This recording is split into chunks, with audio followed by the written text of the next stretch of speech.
Assalamualaikum warahmatullahi wabarakatuh.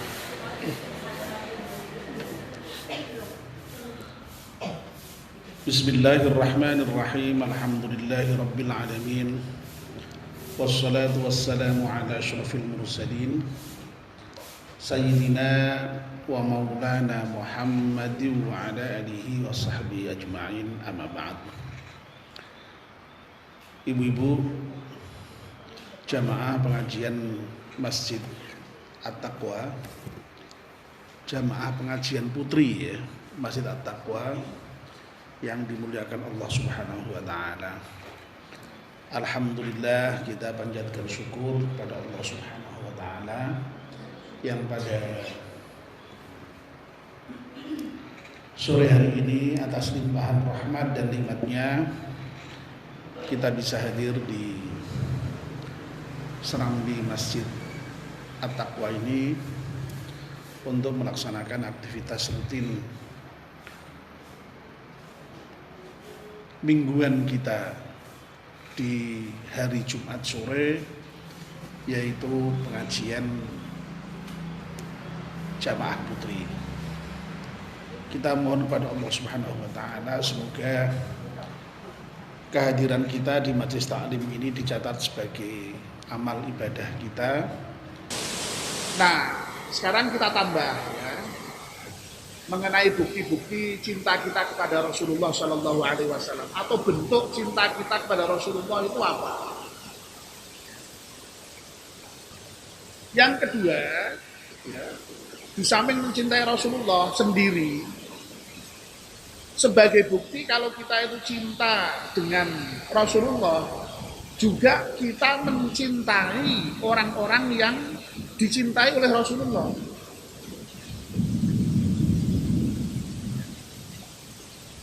Nah, siapa itu?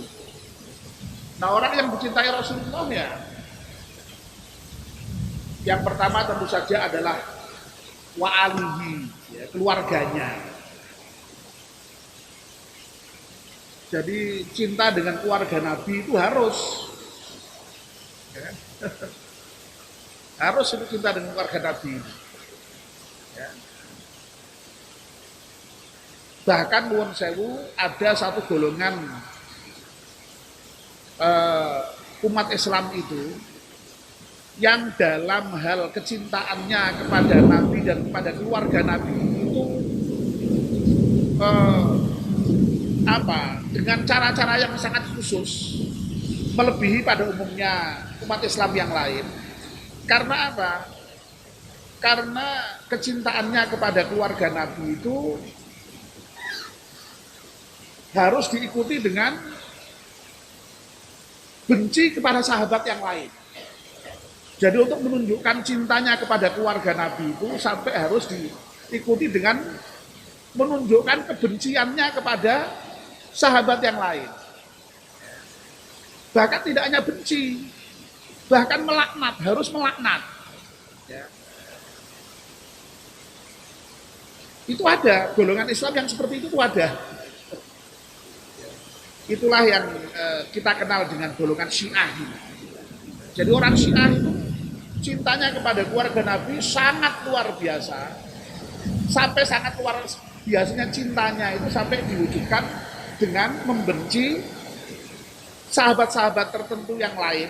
Tidak semua sahabat tertentu, ya. Bahkan melaknat, dilaknat bahkan. Nah, kita ini umat Islam yang di golongan Ahlus Sunnah wal Jamaah itu ya berada di tengah-tengah, mencintai keluarga Nabi, juga mencintai sahabat, ya. Karena sahabat itu juga orang yang dicintai oleh Nabi. Cintanya kepada keluarga Nabi ya cinta,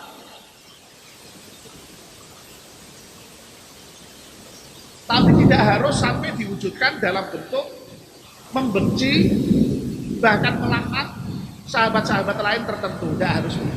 Ya. Pernah dengar ya yang namanya golongan Syiah, pernah dengar ya?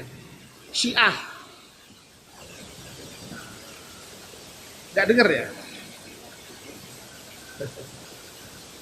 Ya, jadi ada yang seperti itu. Nah, kita ini umat Islam yang berfaham ahlu sunnah wal jamaah itu sekali lagi menempatkan kecintaan kepada keluarga Nabi dan kecintaan kepada para sahabat-sahabat yang lain itu secara proporsional, ya.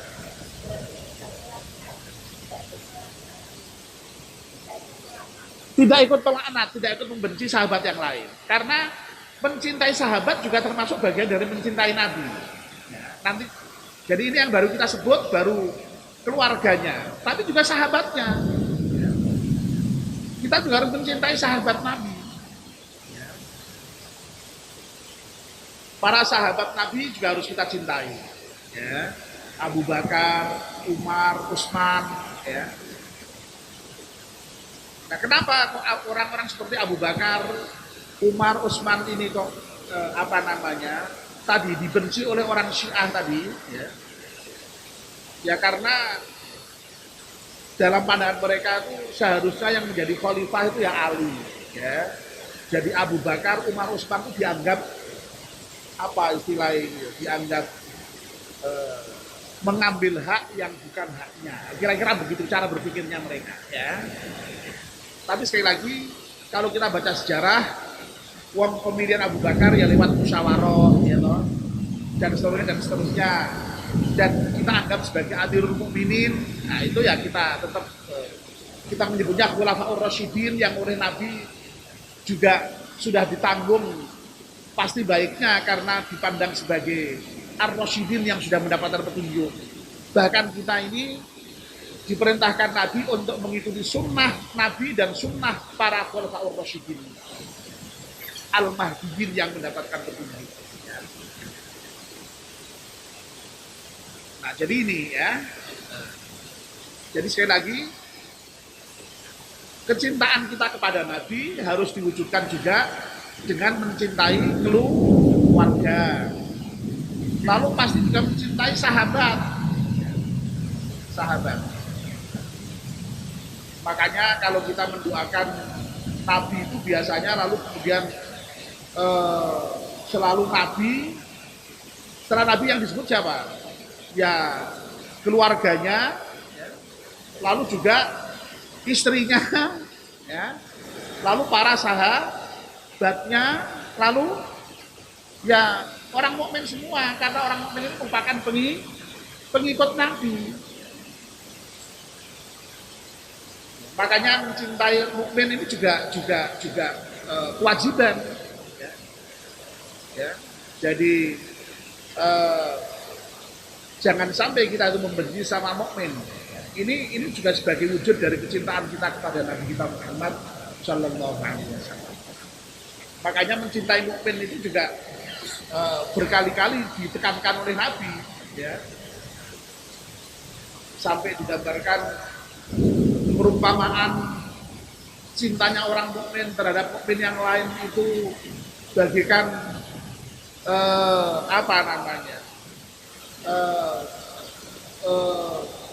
tubuh yang satu, ya. Apabila bagian tubuh ini ada yang sakit, maka seluruh anggota tubuh akan ikut sakit, merasakan penderitaan yang disebabkan oleh sakit yang sedikit itu. Sampai begitu gambaran Nabi itu.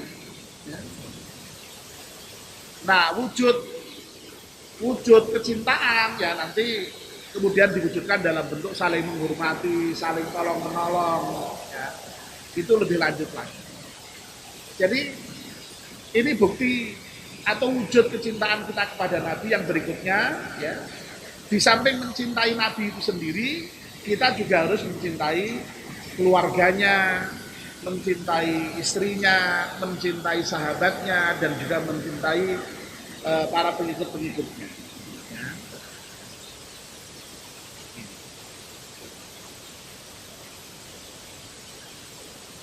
Lalu yang berikutnya, ya, yang juga merupakan bentuk dari kecintaan kita kepada Nabi kita Muhammad SAW, tentu saja adalah dengan bersolawat atas Nabi.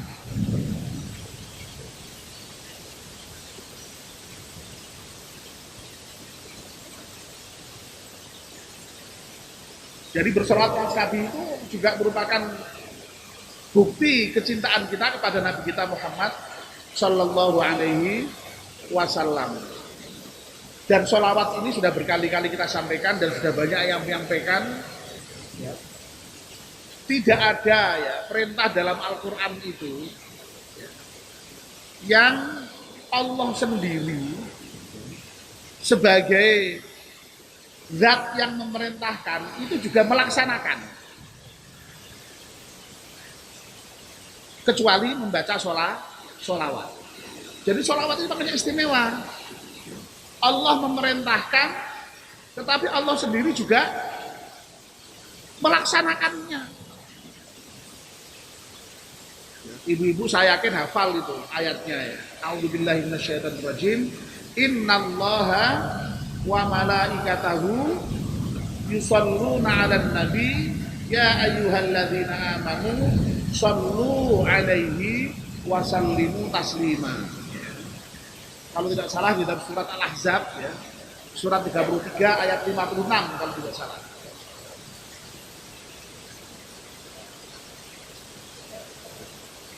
Surat 33 ayat 56 Al-Ahzab ya.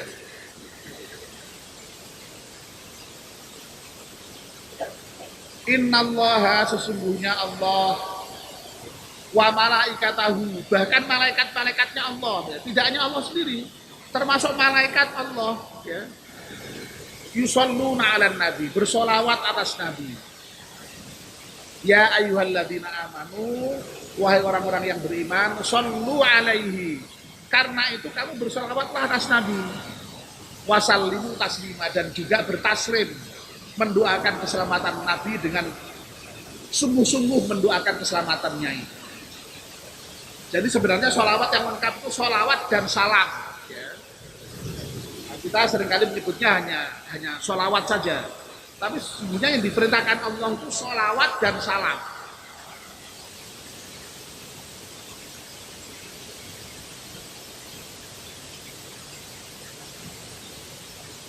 Makanya sholawat itu yang lengkap berarti bacaannya Allahumma sholli wa sallim ya, ala Sayyidina Muhammad. Nah, kalau mau dilengkapi ya tadi wa ala ali Sayyidina Muhammad, pada keluarganya.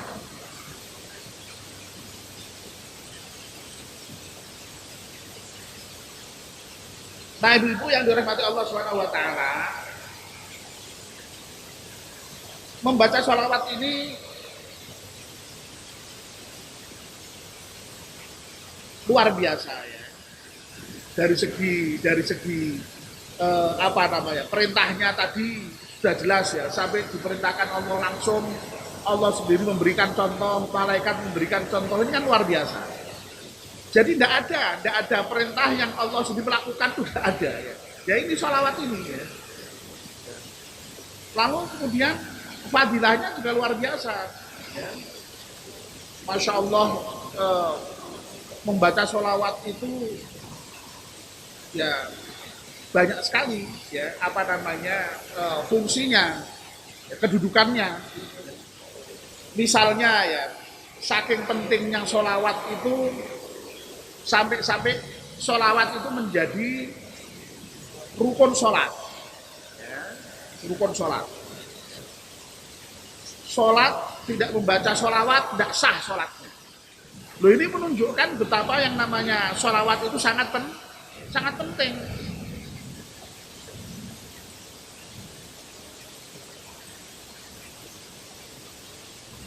Yang namanya sholat itu kan terdiri dari bacaan dan gerakan ya. Nah, bacaan yang wajib itu dalam sholat itu hanya takbiratul ihram ya. Apalagi Fatihah ya. Apalagi ya.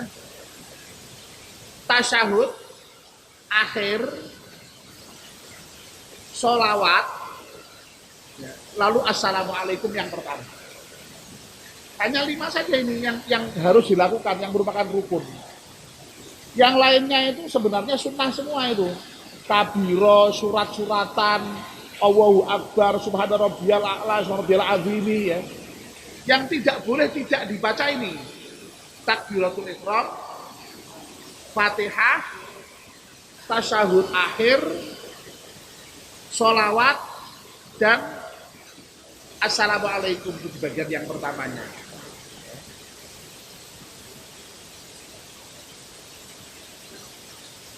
Nah itu sekali lagi menunjukkan betapa pentingnya sholawat itu, kedudukannya dalam agama itu luar biasa sampai menjadi rukun sholat.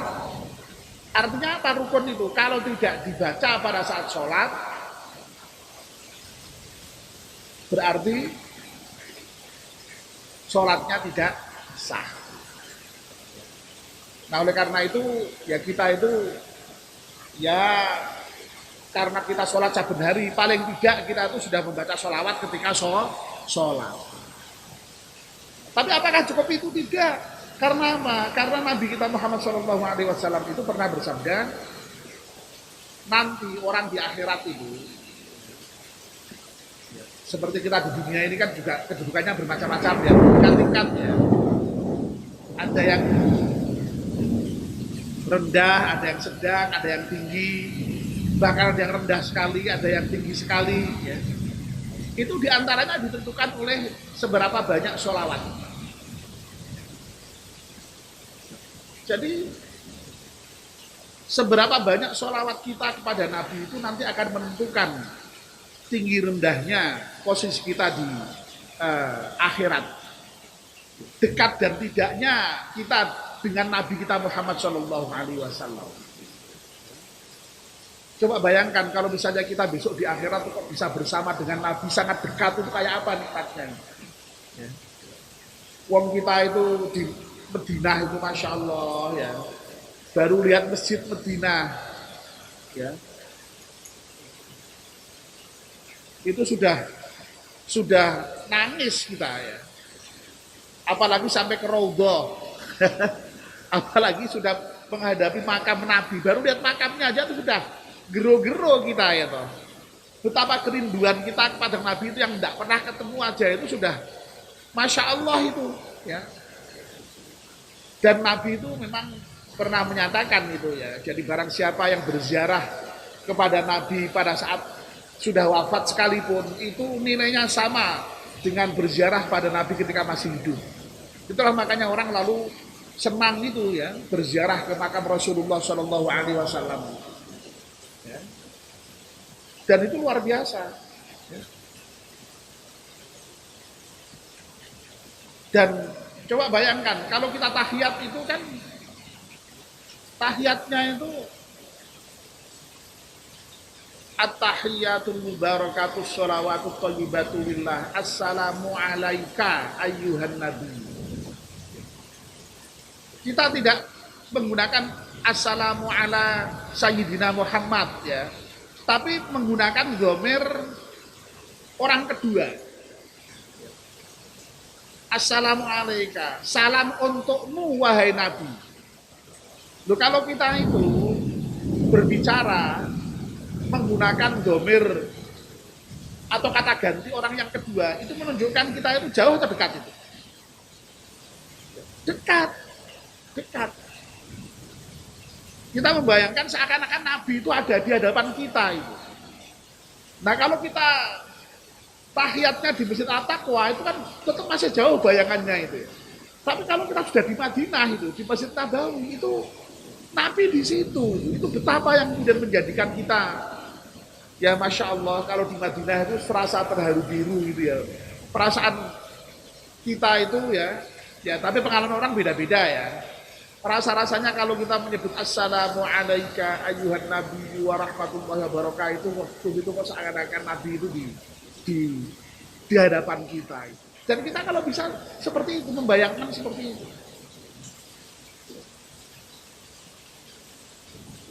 Jadi seperti itu. Ya, kenapa orang-orang yang misalnya itu ya membaca Barzanji itu ketika Asyraqal itu dia berdiri itu ya, Itu tuh ya konsepnya itu kira-kira itu apa namanya ya, menyambut kedatangan Nabi begitu itu ya. Ya itulah yang kemudian ya imajinasi memang ya. Jadi itu yang membuat lalu kemudian semacam ada perasaan yang sangat emosional itu kadang-kadang ya, misalnya. Nah, jadi sekali lagi sholawat itu nanti akan menentukan kedekatan kita ya dengan Nabi di surga nanti.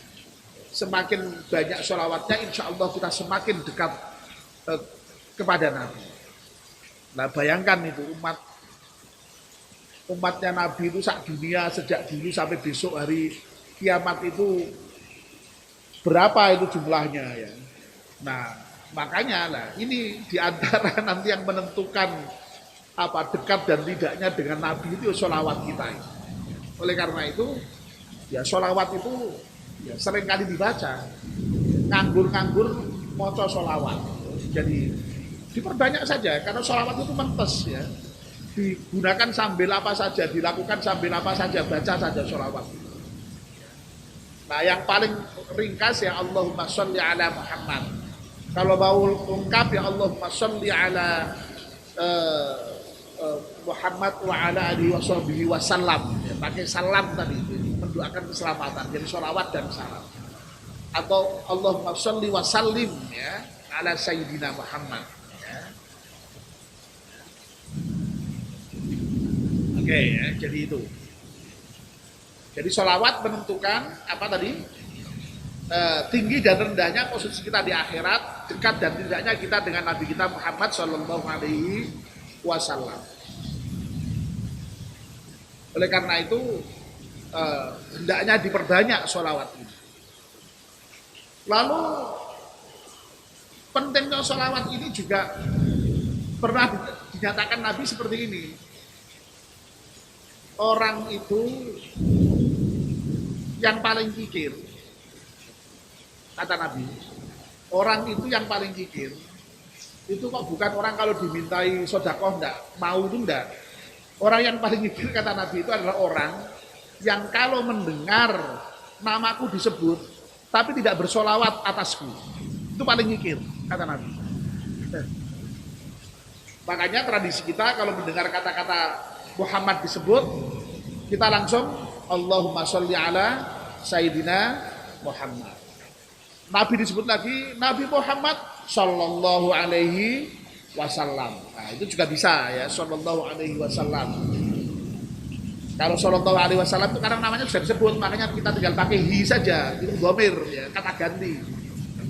Atau Sallallahu ala Muhammad ya bisa. Ya. Jadi membaca sholawat itu ya semakin banyak kita berarti semakin lomo. Semakin sedikit semakin medit ya. Apalagi kalau sudah sampai nama Nabi Muhammad disebut kok kita tidak mau bersolawat, wah itu ya jelas pelit itu, kikir itu ya. Nah sekarang susahnya apa kalau kita bersolawat itu ya, jadi sehingga tidak mengeluarkan apa-apa ya, sudah mendapatkan pahala yang luar biasa. Nah lalu yang penting lagi ya, posisi sholawat itu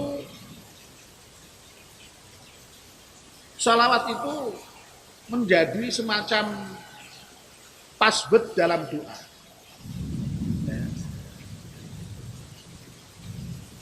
Jadi kalau doa itu kok tidak mulai dengan sholawat atau tidak diikuti dengan sholawat, gantung doa itu ya.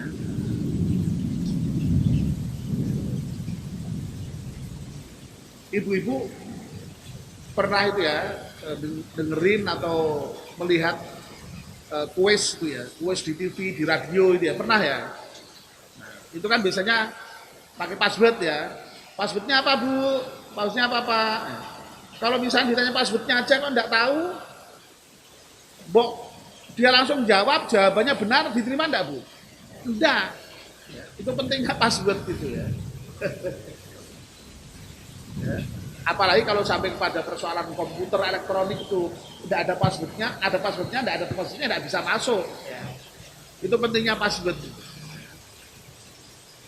Nah, sholawat itu passwordnya doa. Kalau kita itu berdoa, tidak pakai sholawat, ya doanya gantung. Tidak sampai kepada Allah Subhanahu Wa Taala. Boro-boro dikabulkan apa tidak? Ya, sampai aja enggak. Itulah makanya kalau kita berdoa itu ya didahului dengan sholawat. Makanya kalau doa itu kan sebelum berdoa biasanya itu kan diri-diri ya. Bismillahirrahmanirrahim. Ya. Allahumma sholli wa sallim ala sayyidina Muhammad sayyidil awwalin wal akhirin wa sallim wa radhiyallahu tabaraka wa ta'ala an kulli sahabati rasul ajma'in. Ya, baru kemudian alhamdulillahi rabbil alamin hamdan syakirin hamdan ma'amin, puji-pujian panjang. Nah baru nodong ya. Jadi sholawat dulu, puji-puji, baru minta yang diminta. Nah, jadi sekali lagi Masya Allah penting di sholawat ini ya. Sholawat ini penting, passwordnya doa. Nah itulah makanya lalu kemudian para salafus sholihin, orang-orang terdahulu itu kemudian merangkai sholawat itu dengan doa sekaligus. Makanya kalau ibu-ibu misalnya membaca sholawat munjiat, sholawat nariyah, sholawat tibil kulub, sholawat yang macam-macam itu. Kalau di pesantren itu banyak sekali itu hazanah sholawat itu ya. Nah itu biasanya komposisinya itu sudah lengkap ya. Sholawat sekaligus doa. Nah, itu ya. Misalnya ya yang sering kita baca sholawat pujiat misalnya. Allahumma sholli wa sallim ala sayyidina Muhammadin sholatan tunjina biha min jami'il ahwali wal afat wa taqbilana biha jami'al hajat. Jadi yang pertama sholawat, tapi kemudian yang berikutnya itu sudah permintaan semua itu. Permintaan dengan fadilah sholawat tadi. Jadi dengan sholawat itu mudah-mudahan hajat kita dikabulkan, ya. Kita diselamatkan dari segala malapetaka dan seterusnya itu biasanya sudah susun ada sholawatnya, ada doanya sekaligus ya. Jadi ini inspirasinya ya karena itu tadi. Jadi yang namanya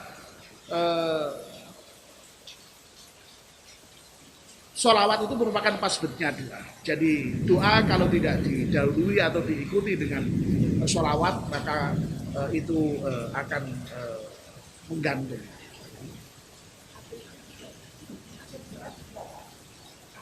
Ya, lebih bagus ya, lebih bagus ya. Jadi awal dimulai, kemudian akhir ditutup lagi dengan sholawat lebih bagus lagi.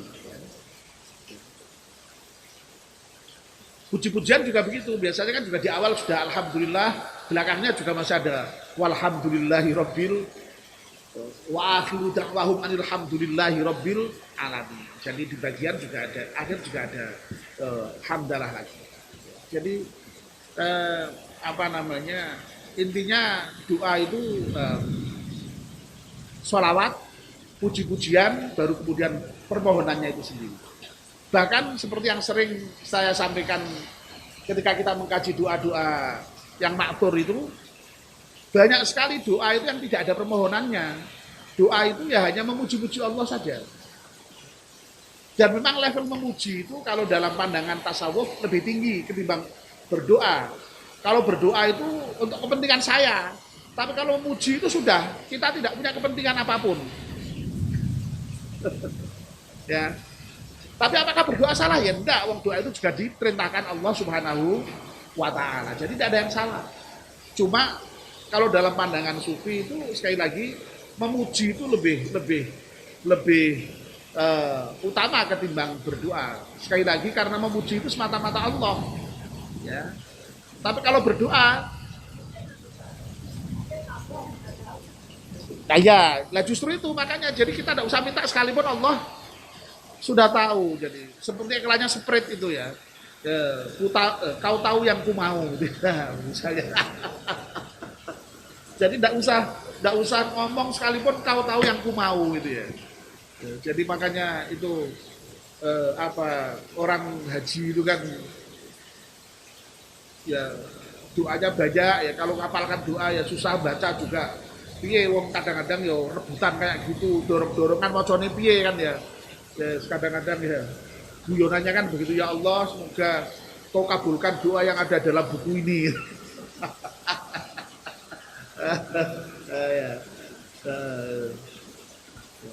Kalau enggak begitu ya tadi Bu, ya Allah kau tahu yang ku mau, ya sudah itu selesai ya, sudah semuanya sudah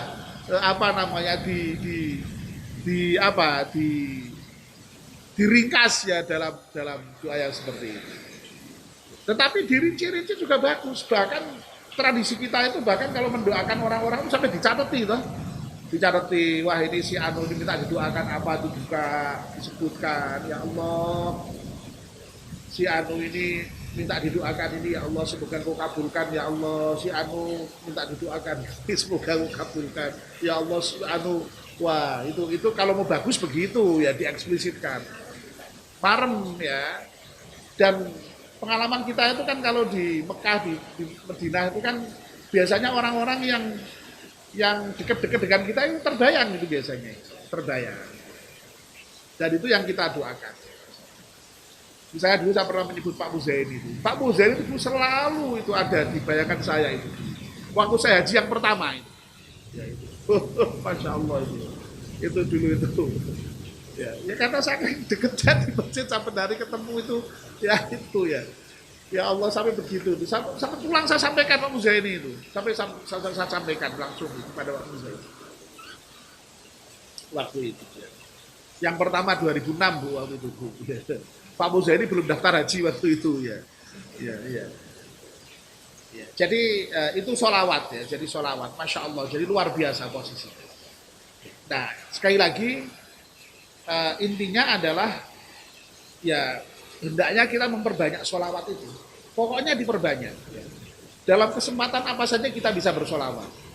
Ya, sambil masak sholawat, sambil apalagi kok santai duduk-duduk ya sholawat. Ya.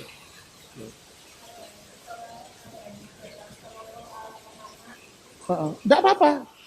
Itu minimal Bu. Sallallahu ala Muhammad berarti sudah ada unsurnya mendoakan Nabi sallallahu. Itu sudah unsur sholawat paling pendek. Allahumma sholli ala Muhammad atau begitu ya. Jadi sallallahu dengan Allahumma sholli itu sama artinya ya. Jadi Ibu bisa menggunakan Allahumma sholli ala Muhammad, bisa sallallahu ala Muhammad, sama ya, sama. Artinya sama, maksudnya sama. Ya. Minimal udah. Allahumma sholli ala Muhammad, Allahumma sholli ala Muhammad, Allahumma sholli ala Muhammad. Tapi kalau mau lengkap ya tadi itu ya. Makanya kalau di dalam tahlil itu kan yang terakhir itu kan Allahumma sholli ala apa itu yang terakhir itu yang biasanya itu ya. Wa sahbihi wa ala alihi wa sahbihi wa barik wa salim ajma'in. Nah itu sudah semuanya disebut itu. Tapi sekali lagi kalau misalnya untuk sehari-hari misalnya yang pendek Allahumma sholli ala Muhammad, Allahumma sholli ala Muhammad sambil membawa tasbih ya. Makanya tasbih itu juga penting itu supaya membimbing kita. Kadang-kadang kalau nggak pakai tasbih itu ya sok lupa ya. Tidur di tempat tidur ya kalau bisa ada tasbihnya, sehingga kalau misalnya ya kita ini kan orang semakin tua itu kan kadang-kadang tidak bisa langsung mau tidur langsung tidur, kadang-kadang masih melek terus ya sudahlah istighfar, sholawat, tasbih kalau bisa diperbanyak ya. Nah biasanya tasbih itu membantu di samping itu. Kalau sudah pegang tasbih otomatis jalan sendiri itu, tangannya jalan, nah sininya nanti ikut, tahu-tahu tidur misalnya. Jadi itu diantara kiat-kiat ya supaya kita bisa senantiasa ingat. Jadi ini sudah berapa berarti ini ya? Tadi yang kita sebut ini.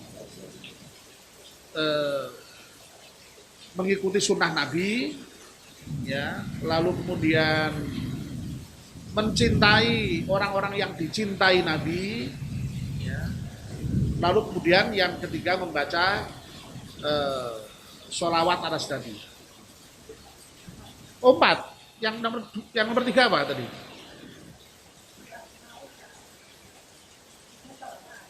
Jadi sudah yang ketiga sholawat jelas. Ya, oke. Baik, saya kira mungkin untuk kali ini sampai dengan yang ketiga dulu, ya. Sebenarnya ini juga tergantung kita mau banyak atau mau sedikit ya. Tapi yang paling penting itulah saya kira ya. Di antara yang terpenting itu mencintai Nabi dan mencintai yang dicintai Nabi dan membaca sholawat. Ya tentu saja menjalankan perintahnya dan menjauhi larangan itu sudah termasuk tadi bagian yang melaksanakan sunnah Nabi atau mengikuti sunnah Nabi tadi. Saya kira itu ya ibu-ibu untuk sore ini nanti akan kita lihat ya kalau misalnya masih mau diteruskan kita teruskan, tapi kalau misalnya cukup ya itu yang penting-penting sudah ya. Demikian mari kita akhiri dengan membaca doa penutup majelis. Bismillahirrahmanirrahim. Wal asri innal insana lafi khusrin illa alladzina amanu wa amilus salihati wa tawassaw bil haqqi wa tawassaw bis sabr. Subhanakallahumma wa bihamdika asyhadu an la ilaha illa anta astaghfiruka wa atubu ilaik. Kurang lebihnya mohon maaf. Wassalamualaikum warahmatullahi wabarakatuh.